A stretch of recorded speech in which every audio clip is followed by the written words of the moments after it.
ਪਤਾ ਹੀ ਨਹੀਂ ਪਾਉਂਦੇ जगह अच्छी है सर जैसे पूरी गुलाई कटी है ना खेत थी ना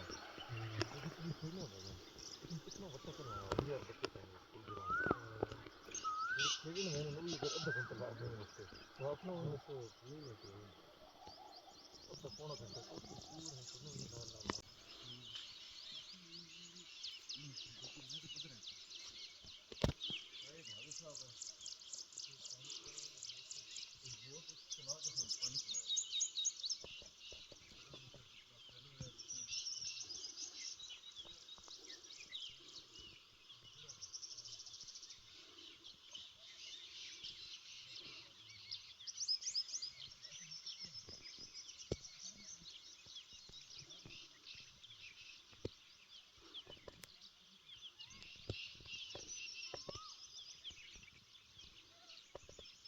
तो नहीं ला ला